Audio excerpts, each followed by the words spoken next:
Servus, Glück auf und herzlich willkommen zu einem weiteren FC Bayern Reaction. Ja Leute, diesmal zur Pressekonferenz vor dem endlich wieder Bundesligaspiel gegen den ersten FC Köln. Ja, falls ihr mich ein bisschen anders anhören sollte als sonst, ich bin ein bisschen, weiß ich auch nicht, erkältet, nicht erkältet, Kratzen im Hals, so eine Geschichte halt, ganz wild. Solange ich nicht irgendwie länger wie 2 Minuten rede, geht's auch. Von daher passt eine Reaction ganz gut. Von daher würde ich sagen, gehen wir mal rein in den Bums. Ich gucke mal eben lautstärkemäßig. Ja, Mahlzeit. Grüß Gott zusammen. Der FC Bayern ist vollzählig aus aller Herren Länder der Nationalmannschaft zurückgekehrt und nimmt die kurze Vorbereitung für das Ligaspiel gegen den 1. FC Köln morgen auf. Willkommen zur Medienrunde mit Thomas Tuchel und willkommen der ersten. Was ist denn los? Wird auch immer Lichter da vorne, oder? Wild. Erste Frage. Wie so oft aus der ersten Reihe, Torben Hoffmann für Sky. Servus Thomas. Ich glaube, bevor wir auf das Köln-Spiel blicken, wie haben Sie Ihre Nationalspieler, vor allem auch die deutschen Nationalspieler, vor? Richtig stark, denke ich, oder? Die deutschen Nationalspieler. Kann ich lachen, ey. Ich habe nichts gesehen, ich habe nur die Ergebnisse gesehen. Ja, keine Ahnung. Ich hatte ja eigentlich so gedacht, so, ja, unterm Nagelsmann kannst du mal öfter wieder reingucken, Nationalmannschaft, aber irgendwie, ich krieg den Drive nicht, Leute. Ich gucke seit Jahren keine Nationalmannschaft und irgendwie, wenn man dann so die Ergebnisse sieht im Nachhinein, ja, habe ich jetzt auch nicht den Drive, mir da irgendwie schlechten Fußball oder leblosen Fußball anzuschauen. Aber mal gucken. Jetzt ist ja erstmal Pause bis März. Vorgefunden, gab ja die Diskussion, Kimmich, Gündogan, Goretzka, Sané mit der roten Karte beim Spiel gegen Österreich. Wie haben Sie das Länderspiel wahrgenommen und auch vor allem jetzt die deutsche Nationalspieler? Ich habe es natürlich gesehen und Spieler sind zurück und sind gesund zurück. Das ist mal das Allerwichtigste. Ich habe noch nicht alle Spieler persönlich getroffen. Ich habe Leroy gestern gesehen. Ich habe Leon gesehen und die anderen sind mir so ein bisschen wie soll man sagen, habe ich nicht erwischt im Gebäude, weil ich auch noch andere Termine und so weiter hatte und Köln vorbereitet habe. Die sehe ich alle jetzt heute zum ersten Mal. Aber grundsätzlich würde ich sagen, dass wir alles dafür tun, dass sie sich hier sicher fühlen, hier wohlfühlen. Sicher fühlen, ne? Dass sie sicher fühlen. Sicher fühlen, ne? Sicher. Ganz egal, ob sie gute Erlebnisse haben oder auch mal schlechte Erlebnisse wie zuletzt, wollen wir eigentlich ein Umfeld bieten und eine Einheit bieten, wo man sich sicher fühlt, ruhig fühlt und wo man die Dinge dann auch mal abstreifen kann, weil es natürlich wichtig ist, jetzt einen Fokus auf Bayern zu haben. Wir stecken in einer komplett anderen. Ganz ehrlich, was soll ich jetzt noch einen Fokus auf die Nationalmannschaft haben? Wie gesagt, die nächsten Länderspiele sind im März. Ja? Da sieht man halt auch, dass das komplett sinnfrei ist mit dieser gestückelten Scheiße. Ja? Sinnfrei, den Spielbetrieb in allen Ligen zu unterbrechen und sinnfrei, ja, wir haben jetzt ein Länderspiel im November. Und das nächste Länderspiel haben wir dann im März. Genau. Völlig sinnfrei. Ja? Man sollte das in Blöcke machen, so 6 Wochen Nationalmannschaft am Ende der Saison oder sowas und gut ist. Alles wäre schicki. Anderen Situation von Haus aus und ganz natürlich und deshalb reiten wir da nicht groß drauf rum. Ich habe mit Thomas Müller gestern dann noch kurz geredet, weil wir zusammen Mittag gegessen haben, ein paar Minuten, aber ja, wir hängen uns jetzt nicht in. Was interessiert auch die Nationalmannschaft beim FC Bayern, oder? Machen wir uns nichts vor, oder? Also mich interessiert die nicht, viele von euch interessiert die nicht. Den Kredit stand ja letztens im Discord seit 2014, ja. Der Kredit ist schon lange verspielt, was Nationalmannschaft anbelangt. Weil man da auch nie das Gefühl hat, ähnlich wie bei uns die letzten Monate, dass da wirklich eine Mannschaft auf dem Platz steht, die wirklich für ihr Land spielen möchte. Das Gefühl hat man halt gar nicht. Und wenn man dann so die Ergebnisse sieht, ich habe die Spiele jetzt nicht gesehen, von daher möchte ich mir da kein Urteil erlauben.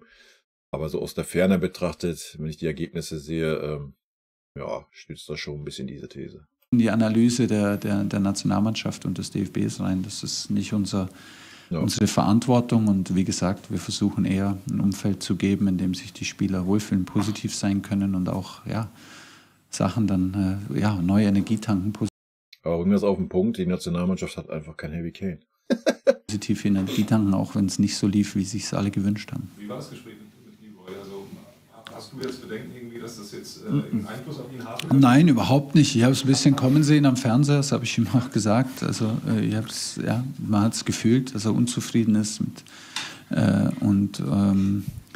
dass ich dann nicht mehr zurückhalten konnte dann irgendwann. Ich hatte ein bisschen die Befürchtung, wenn er weiter provoziert ist oder wenn nochmal irgendwie so ein Zusammenstoß passiert, dass das vielleicht passieren kann. Normalerweise hat er sich top im Griff, deshalb der hat jetzt... Naja, ich habe das schon so gefühlt, ich habe es kommen sehen am Fernseher, aber normalerweise hat er sich top im Griff. Also was denn jetzt? Also, wenn er sich top im Griff hätte, dann hätte es ja nicht gefühlt, dass es so kommt. Wir haben da gar nicht mehr groß drüber geredet, halbe Minute. Und dann hat Leroy... Ja, nochmal, das sind Themen von der Nationalmannschaft, die interessieren uns nicht. Die haben bei uns im Verein noch nichts zu suchen. Punkt. Mein volles Vertrauen und auch meinen vollen Schutz und so weiter ist alles menschlich. Es soll nicht passieren, natürlich nicht, aber es ist jetzt in dem Moment passiert und nochmal, wir sind jetzt hier. Mein Gott, da muss man nicht so rumreiten, ist in Ribéry auch passiert. Ja, der hat auch schon mal einen verteilt, nachdem er die ganze Zeit auf den Socken gekriegt hat. Ich weiß jetzt nicht, wie es beim Leroy war, aber ja, mein Gott, irgendwann ist es halt einfach, irgendwann bist du unzufrieden und dann geht dir noch so ein Gegenspiel die ganze Zeit auf die Eier und dann tickst du halt mal kurz aus. Er hat ihn jetzt nicht die Faust ins Gesicht geschlagen. Also immer mal locker bleiben. Ja, natürlich, Vorbildfunktion gehört sich nicht und so weiter. Er kriegt Sperre und dann ist das Thema auch abgehakt. Hier bei uns und ist unser absoluter Schlüsselspieler und hat unser volles Vertrauen. Dann nebendran Nikolaus Linner für die Bild-Zeitung. Servus, Herr Tuchel. Die Ansetzung des Köln-Spiels war schon vor der Länderspiel. Ja, da müssen wir ein bisschen kitzeln, ne? Hat er schon in der letzten Pressekonferenz ein bisschen gemosert. Da müssen wir jetzt mal ein bisschen nachkitzeln, ne? Wir sind ja die Bild-Zeitung. Pause-Thema, weil der FC Bayern ja immer sehr viele Nationalspieler hat und ausgerechnet dann bekommt man diese... Was erwartet der jetzt auf diese beknackte Frage für eine Antwort? Natürlich, wir sind super glücklich mit der Ansetzung des Spiels, weil wir die wenigsten Nationalspieler haben. Junge, viele andere Mannschaften haben auch Nationalspieler und alles ist doch gut. Spiel, das ja diese Ansetzung, das wenig Vorbereitung zulässt. Ja. Das ist in der Saison ja schon mal passiert. Haben Sie da irgendeine Erklärung finden können, wieso das schon wieder den FC Bayern getroffen hat? Ich glaube, dass das einfach um Fernsehrechte geht, um Fernsehverträge geht und die Sender da... Ja, so sieht's aus, Alter. Ich meine, der Sohn hat Freitag- und Sonntagsspiele, die wollen natürlich auch so oft den FC Bayern haben, weil der FC Bayern nun mal das Zugpferd ist. Ja, wenn der Sohn, keine Ahnung, würden wir nur 2 Spiele Freitags oder Sonntags spielen, ja, könnt ihr euch ja schon mal vorstellen, ich meine, der Sohn hat so schon genug Probleme finanziell. Er sagt, das sind einfach TV-Geschichten. Ne? So, die besten Vereine müssen halt auch an diesen Terminen halt auch mal spielen. Mit die Rechte überhaupt so viel einbringen, wie sie einbringen. Ihre Mannschaften auswählen können. Ja, wir haben das benannt. Wir sind zum 2. Mal freitags dran, freitags auswärts. Alphonso Davies, Min-Jae kommen heute aus sehr langen Reisen zurück. Das ist natürlich eine sehr, sehr, sehr unglückliche Ansetzung. Aber wenn ich das als Trainer sage, dann wird das wahrscheinlich direkt wieder als Entschuldigung oder sonst was oder herangeführt ist es halt nicht. Wenn Sie Jürgen Klopp gehört haben vor der Länderspielpause, die spielen, glaube ich, am Samstag um 12:30 Uhr gegen Man City. Wir spielen heute morgen Abend dann nochmal ein bisschen auswärts. Das sind für die Spieler, für die Mannschaften, die viele Nationalspieler abstellen, ist das einfach eine extrem unglückliche Ansetzung im Sinne des Sports. Da bleibe ich dabei. Aber wir werden... Ja, kann man ihm, Alter, kann man ihm ja auch zustimmen, gar keine Frage. Und klar hätte man das besser legen können, ja. Wir müssen ja nicht unbedingt auf dem Freitag spielen, wenn die Spieler von der Nationalmannschaft zurückkommen. Aber machen wir uns nichts vor, ja, wenn du 11-mal Meister wirst hintereinander, dann kann man da schon mal ein bisschen was unken und denken, wer Böses denkt. Aber es darf natürlich keine Ausrede sein, ne? Aber klar, wie er gerade sagte, so Fonzie Davies, Min-Jae kommen erst wieder heute und wir spielen morgen. Ist halt schon wild, ne? Aber ja, da musst du die Spieler halt draußen lassen. Und fertig. Ja, muss man ja auch nicht rumheulen. Man kann das klar ansprechen, dass das unglücklich ist. Das tut er ja auch, das finde ich auch gut. Ich finde es aber auch gut, dass er gleichzeitig sagt, dass das nicht irgendwie als Entschuldigung gelten soll. Ja. Nicht drauf rumreiten und wir werden nicht wir müssen uns den Gegebenheiten anpassen.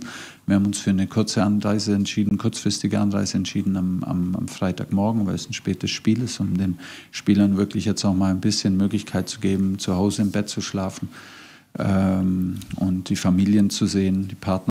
Ich wollte gerade sagen, gerade ist es wichtig, dass du dann halt mal Familien sehen kannst, ne? Zu sehen, und dann werden wir morgen bereit sein, um das Spiel so anzunehmen, um zu gewinnen. Daneben Christian Kunz für die dpa. Wie sieht es personell aus? Also De Ligt und Musiala werden wahrscheinlich fehlen. Wie sieht es sonst da aus? Und mit welchen Erinnerungen fahren Sie nach Köln zurück? Okay, wenn Sie mich so drauf ansprechen, sind es natürlich sehr, sehr gute Erinnerungen, auch wenn uns das einige Nerven gekostet hat. Mata ist nicht dabei, wie Sie richtig gesagt haben, Jamal ist nicht dabei, und bei Rafa müssen wir ein bisschen von Tag zu Tag im Moment schauen. Was hat der denn schon wieder, Alter? Das war doch jetzt 2 Wochen Pause, Alter, oder war der unterwegs? Junge, Alter. Der hat gestern seine Muskeln gespürt, und da sind wir gerade sehr vorsichtig, um nicht einen neuen Rückschlag zu haben. Deshalb müssen wir warten, bis nachher Training ist und bis die Mediziner ihre endgültige Entscheidung gegeben haben. Ansonsten sind natürlich so die Conny Leimers, die Alfonso Davis, Min Jae Kim, die Jungs. Nuss hat sehr spät 90 Minuten gespielt, die viel jetzt auch Länderspiel gespielt haben und bei uns sind unter voller Beobachtung. Und da werden wir die allerletzten Entscheidungen um die Aufstellung auch erst in Rücksprache mit Ärzten, Physiotherapeuten und so treffen, wenn wir die Blut... Naja, es hört sich auf jeden Fall vernünftig an, aber wir müssen... Gerade wenn du so auf den defensiven Positionen so wenig Optionen hast, musst du natürlich jetzt nicht riskieren, dann in Spiel in Köln, ja, was mit Sicherheit nicht leicht werden wird, aber jetzt auch nicht das schwerste Spiel ist, was die kommenden Wochen kommt, muss man da nicht so viel riskieren. Ne? Also können wir schon davon ausgehen, dass der eine oder andere früh ausgewechselt wird oder es sogar die eine oder andere Überraschung gibt in der Startelf. Werte haben von heute und tatsächlich auch subjektive Einschätzung der Spieler haben. Da werden wir uns eigentlich heute Abend spät entscheiden, wen wir morgen aufstellen. Zweite Reihe Georg Holzner für den Kicker. Hallo Herr Tuchel, ich grüße Sie. Im Sommer gab es ja bei Leon Goretzka mal Kritik und auch Gerüchte, dass er den Verein womöglich verlassen dürfe. Inzwischen hat er sich ja mehr oder weniger in der ersten Elf schon auch wieder eigentlich ganz gut festgespielt und auch eigentlich ganz ordentlich entwickelt. Gab es dahingehend in den vergangenen Wochen, Monaten vielleicht auch mal Gespräche mit ihm, und wie nehmen Sie jetzt seine Entwicklung aktuell wahr und seinen aktuellen Leistungsstand? Es gab schon Gespräche, aber ich kann mich jetzt nicht an ein konkretes Gespräch erinnern. Es gibt immer wieder mehrere Gespräche, auch kurze Gespräche, inhaltliche Gespräche und auch immer wieder. Ja, du musst jetzt endlich Vollgas geben. Stand, aber das findet auch ganz oft auf dem Weg zum Training, im Training, auf dem Platz nach dem Training statt. Da muss man nicht immer das Trainerbüro dafür hernehmen, um einen Termin einzuberufen. Haben wir auch schon gemacht, aber insgesamt sind wir sehr zufrieden.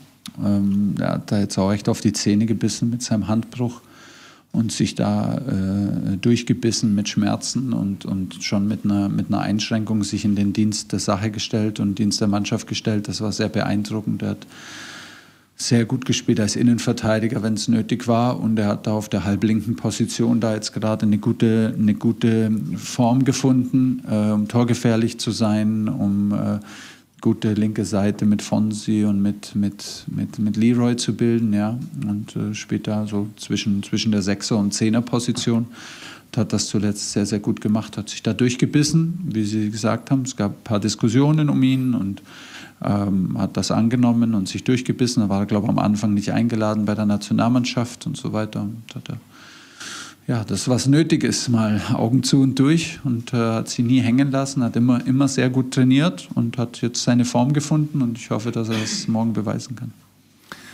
Gary Howe für Sport 1. Hallo Herr Tuchel. Der FC Bayern hat mit Nestori Irankunda ein Talent aus Australien verpflichtet. Ja. Waren Sie da involviert auch in Ich sage nur nichts, wir hören erstmal die Gespräche, oder war das ein reines Campus? Aber ich kann schon sagen, er war nicht involviert. Thema, und wie bewerten Sie auch die Verpflichtung jetzt von René Maric, der sich ja um die Trainerausbildung auch beim FC Bayern kümmern soll? Kennen Sie ihn? Und ja. Ich kenne ihn natürlich von der Bank in Leeds und von der Bank von Marco Rose als Co-Trainer, und wir haben uns mal in Mainz vor, glaube ich, 12 oder 13 Jahren mal getroffen. als er da die Website zur Spielanalyse gemacht hat. Das sind aber keine Themen jetzt gewesen, in die ich unmittelbar mit einbezogen war. Das ist auch total in Ordnung. Sind ja auch Themen mit dem Sportdirektor, oder? Ordnung und so, soll auch so sein. Also da hat mich niemand übergangen. Ich wusste immer darüber Bescheid, aber ich war nicht involviert. Ich war jetzt weder mit dem Spieler involviert in Gesprächen oder sonst was und war auch nicht in die Verpflichtung von... Überraschend, dass der Tuchel nicht involviert ist, wenn wir einen 17-Jährigen verpflichten. Hätte das nur gedacht. Oh, hör auf, Maric involviert war. Ich war informiert, aber ich war nicht involviert. Und das ist gut, es ist Qualität in dem Spieler, der zu uns kommt, hat natürlich großes Potenzial, ist sehr, sehr schnell und ist natürlich erstmal für den Nachwuchsbereich und den höchsten Nachwuchsbereich und für uns vielleicht mal für die Vorbereitung gedacht, dass wir dann so schnell wie möglich kennenlernen und dann schauen wir, wie schnell, wohin die Reise geht. Und René hat mit seiner Erfahrung jetzt so lange in unterschiedlichen Ligen und natürlich er hat sich da reingefuchst in die taktische Analyse von Spielen und kann mit Sicherheit einen sehr positiven Input in der Akademie für alle Trainer und für die Spielausrichtung geben. Und deshalb ist er herzlich willkommen und die Türe steht bei uns offen, wenn wir sagen, den nächsten haben wir uns schon ausgetauscht und da wird auch der Austausch eng bleiben. Dann in der Mitte Florian Schiemack für TZ Merkur Online. Ja, grüß Gott, Herr Tuchel. Joshua Kimmich hat jetzt keine einfachen Wochen hinter sich mit dem Platzverweis gegen Darmstadt. Jetzt bei der Nationalmannschaft nicht gespielt. Erfährt er jetzt eine besondere Betreuung von Ihnen? Oder? Oh ja, wird jetzt extra gepudert, der Josh. Ne? Nochmal eine extra Puderung. Termin ist eingetragen im Trainerbuch. Irgendwie emotionalen Beistand sozusagen und wird der morgen Abend dann definitiv emotionalen Beistand. Also wenn der Kimmich emotionalen Beistand bräuchte, Alter. Der wird da mit Wut im Bauch auflaufen, dann ist doch fit, ist doch supi, wenn er nicht so viel gespielt hat bei der Nationalmannschaft und gut. Wie wird er in die Anfangself zurückkehren? Ja, spricht mal gar nichts dagegen und er fährt auf jeden Fall, gerade in solchen Momenten ist es wichtig, an der Seite des Spielers zu stehen und der hat unser vollstes Vertrauen. Das ist ein Schlüsselspieler für uns. Und gerade in Phasen, wo es schwer ist, ist es umso wichtiger, dass wir eben, Das ist schon witzig, was er erzählt. Sorry. Was er erzählt und noch die ganze Zeit. Ja, super wichtiger Spieler für uns, aber die ganze Zeit am Kopf schütteln, Alter. Vorher auch gesagt habe, ein Umfeld bieten für den Spieler, für eine Gruppe von Spielern und immer ein stabiles, berechenbares, ruhiges Umfeld haben, in dem man auch mal durch eine schwierige Phase durchgeht. Ich glaube, dass es auch nicht nur Josh so geht, sondern anderen auch und auch.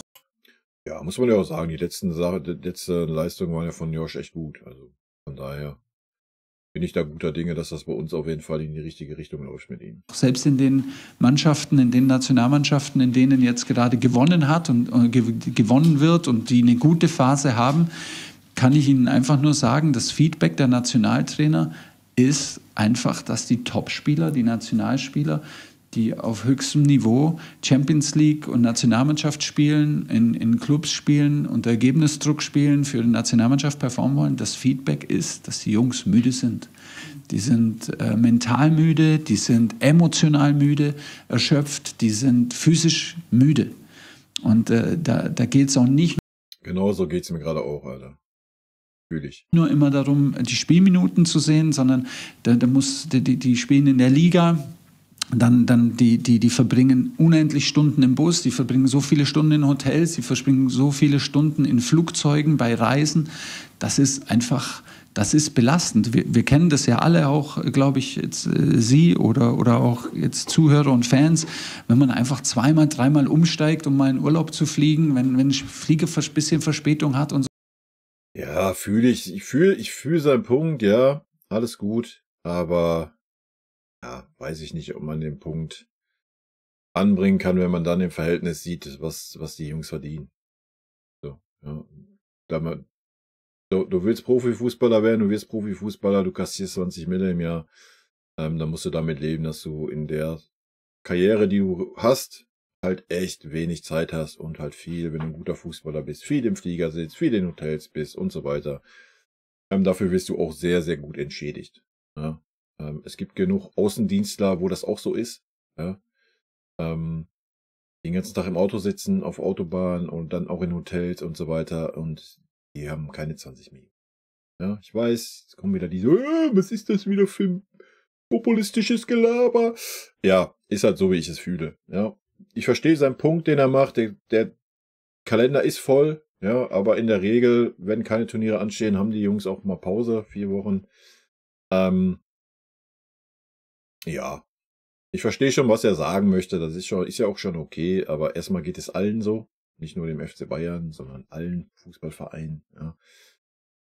Und nochmal, ich denke, die Jungs werden sehr gut entschädigt für das.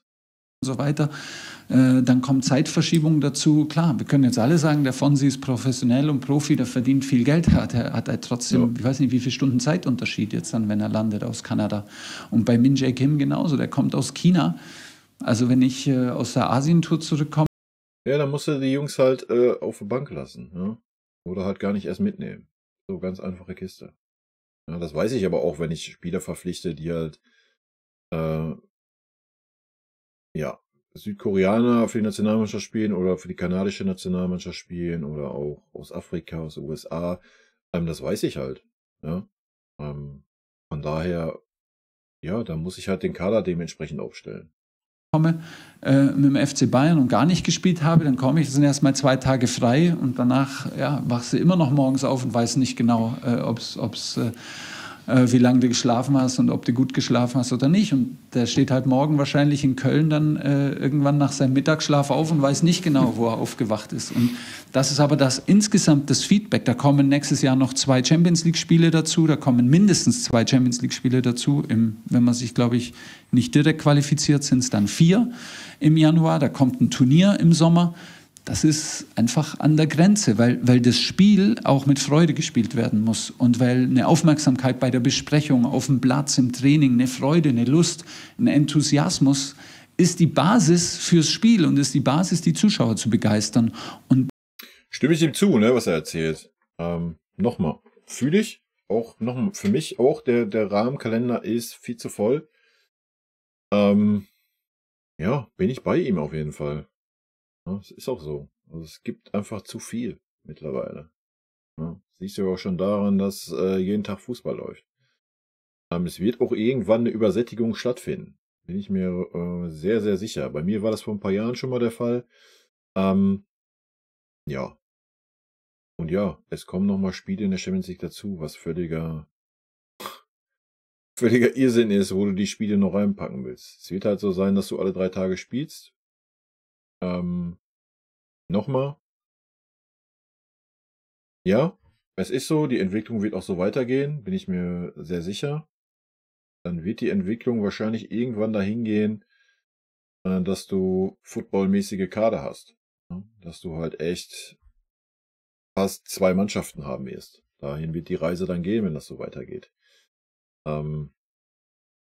Ja, wild. Liegt halt daran, dass jeder so sein Stück vom großen Fußballkuchen abhaben will. Ne? Das ist so das Thema. Champions League immer weiter aufblähen, immer mehr Money, Money, Money. Ja, ist halt leider alles schwierig, ne? Das ist eine Ebene, über die wird nicht berichtet, ist auch völlig okay, aber die gibt es einfach und mit der beschäftigen wir uns. Und das betrifft dann am Ende, um den Bogen zu haben, das betrifft dann nicht nur einen Josh, weil der gerade vielleicht jetzt persönlich gerade eine schwierigere Phase hat im Nationalteam oder auch jetzt bei uns mit einer roten Karte. Es betrifft auch die Teams, in denen alles gut läuft. Das ist das klare Feedback von allen Nationaltrainern. Das klare Feedback, das die Spieler dort geben. Und das ist, dann klar, da schließt sich dann der Kreis. Wir sind dann morgen die Mannschaft, die halt am Freitagabend auswärts spielt. City und Liverpool spielen am Samstagmittag. Das kann nicht im Sinne der Spieler sein. Und wenn es nicht im Sinne der Spieler ist, kann es nicht im Sinne des Spiels sein. So, und es geht um ja, was das anbelangt, Fußball ist ja schon lange nicht mehr im Sinne des Spiels oder im Sinne der Fans. Ja? Fußball ist ein Business. Ein knallhartes Business. Und das schon seit Jahren. Ne? Ganz krass sieht man das immer in der Nationalmannschaft mit den WM-Vergaben und so weiter. Da brauchen wir gar nicht erst drauf eingehen. Aber auch bei uns beim FC Bayern sieht man das. Guckt euch die Diskussion über Sponsoren an, über Spieler und so weiter. Das ist ein Business. Ein knallhartes Business. Ne? Wir haben das alle gesehen, während Corona, alles steht still, Fußball wird durchgeballert. Ja, der Rubel muss rollen, sagt komme, was wolle, egal wie.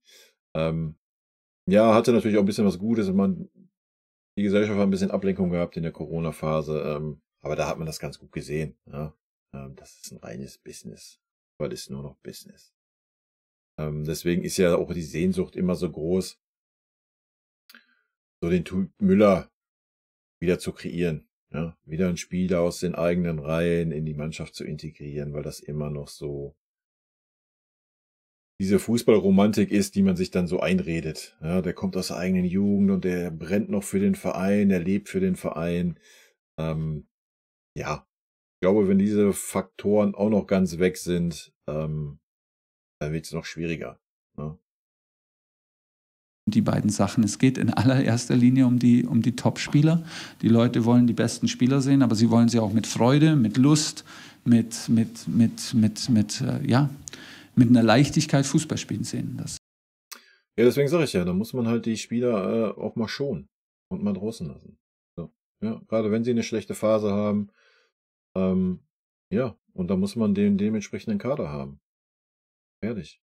Ja, nochmal, ich denke, für 60-70% der Bundesligaspiele musst du nicht immer deine Top-Spieler aufstellen. Ich denke, da sollten auch ein paar Granaten, die hinten anstehen, reichen. Ja. Aber gut, wenn die dann dauerhaft verletzt sind und so weiter, ist natürlich schwierig. Deswegen wird es wahrscheinlich in Zukunft eher dahin gehen, dass man größere Kader haben wird. Könnte ich mir jetzt so vorstellen. Das ist in dem Kalender und in den Ansetzungen. Aber vielleicht wäre es dann auch gut zu sagen, man stockt den Kader halt mit Talenten auf, die dann in solchen Spielen die Chancen kriegen. Aber ja, logisch, dann wird es halt auch schwierig, was passiert, wenn du Punkte liegen lässt und so weiter. Aber wir sind ja immer noch beim FC Bayern, ne? Wo du gewinnen musst.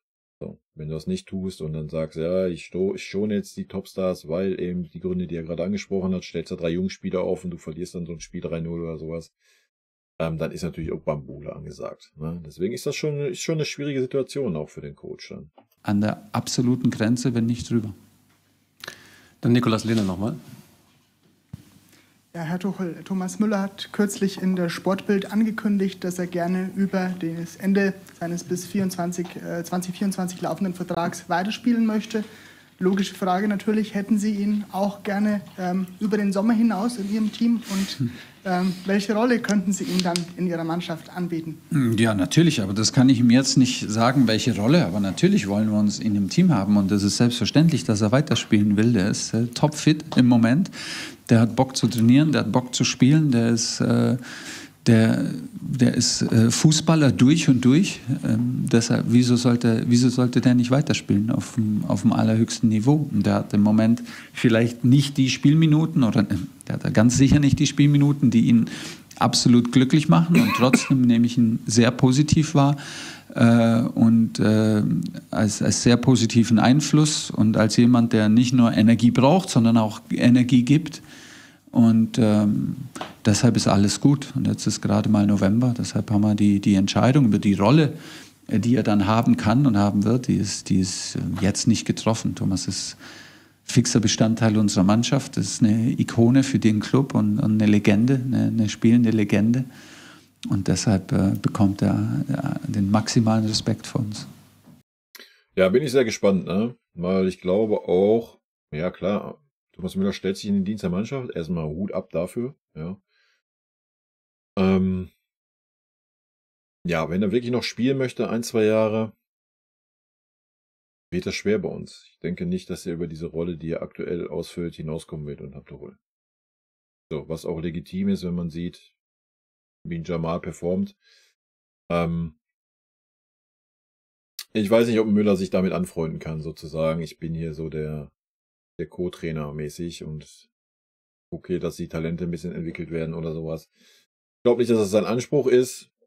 Die Frage ist, oder die er sich stellen wird, ist wahrscheinlich, ja, will ich jetzt noch unbedingt einen Vereinswechsel haben, für ein Jahr weiterspielen? Weiß ich nicht. Ich bin sehr gespannt. Ja, ich hätte kein Problem damit, mit Thomas zu verlängern, aber definitiv, das Gehalt musst du um die Hälfte kürzen. Weil du kannst nicht einen Ersatzspieler, ja, so hart sich das jetzt anhört, und Standby-Profi 20 oder 20 Millionen plus im Jahr zahlen. Das geht halt nicht. Verdienen die Spieler, die jedes Spiel 90 Minuten spielen. Das ist auch okay, aber nicht jemand, der alle 3 Spiele mal 30 Minuten spielt. Das kannst du nicht machen. Ne? Du brauchst das Gehalt frei für die Spieler, die spielen. Ne? Von daher bin ich da sehr gespannt, wie das gehen wird. Ich meine, gut, Verdienste für den Verein. Von daher kann ich mir schon vorstellen, dass man so von Vereinsseite sagt, ja komm, verzichtest du auf 2, 3 Mille und dann machen wir noch ein Jahr. Schwierig, auch eine schwierige Sache. Ich bin sehr gespannt, wie es da weitergeht. Ja, er wird uns auf jeden Fall gut tun. Wenn er so die Einstellung hat, die er aktuell hat, wird er uns natürlich gut tun, wenn er noch ein Jahr dabei ist. Ja, gar keine Frage. Ja, sehr spannend.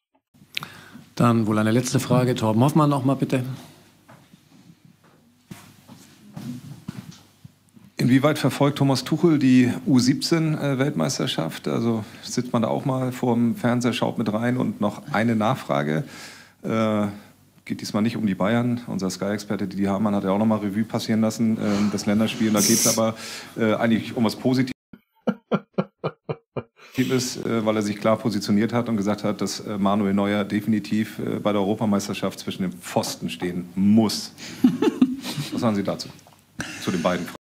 Ja, schön, seine Reaktion ist schön. Also ich sage gern was zu Manuel Neuer. Ich glaube, dass sich die Frage im Mai oder Juni dann von selber beantwortet, wenn Manu bis dahin gesund bleibt und in der mentalen Verfassung das Ganze angeht, in der er im Moment ist. Dann wird er zur alter Stärke zurückkehren und wird eine ganz eigene Liga im Torwartspiel weiter prägen. Das ist meine Meinung zu Manu. Aber die Grundvoraussetzung ist, dass er jetzt, im Hier und Jetzt, geduldig bleibt und ruhig bleibt und das auch so genießen kann und so bewusst nochmal genießen kann, wie er das im Moment tut. Er saugt gerade alles auf und ist einfach in einem sehr, sehr guten Einklang mental, körperlich und in der Situation, in der er sich jetzt befindet. Und das ist die Hauptsache und alles andere wird sich ergeben. Und dann werden wir auch respektieren, dass die Entscheidung nicht bei uns ist, aber unsere Meinung und meine Meinung zu Manu und dem Level, das Manu erreichen kann, die ist ganz klar. Der erste Teil U17, das ist ja in Indonesien. Gell? Das geht im Moment gerade ein bisschen an mir vorbei, muss ich ehrlich sagen. Leider. Ist das jetzt irgendwie überraschend, wenn man den Tuchel kennt? Ich glaube nicht, oder? Da habe ich ein bisschen schlechtes Gewissen, wenn ich jetzt darauf angesprochen werde, aber ich kenne die Ergebnisse und so, aber ich könnte jetzt nicht auswendig eine Aufstellung sagen und sofort eine Spielzusammenfassung geben, aber wir kennen den Verlauf und wir wissen über Bescheid, aber es ist dadurch, dass er auch örtlich so weit weg ist und so weiter, ist es automatisch auch emotional ein bisschen weiter weg.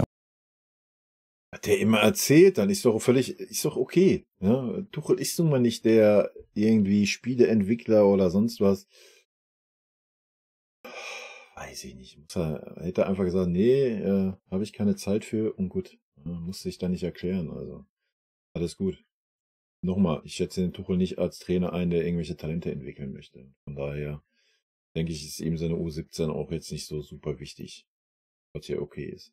Aber wir wünschen auf jeden Fall auf dem Weg alles Gute weiterhin und dem Trainer und dem Team und drücken die Daumen. Vielen Dank, alles Gute euch auch. Bis morgen dann in Köln. Servus. Servus. Servusle. So, Leute, meine Stimme ist anstrengend, von daher mache ich es auch kurz und schmerzlos. Leute, ich bedanke mich fürs Zusehen. Wenn es euch gefallen hat, lasst ein Däumchen da. War ja eine oder andere interessante Frage diesmal, wie ich fand.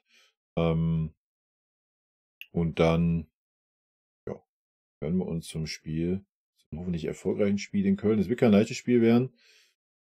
Hören wir uns wieder. In diesem Sinne, rot-weiße Grüße gehen raus. Tschüssi.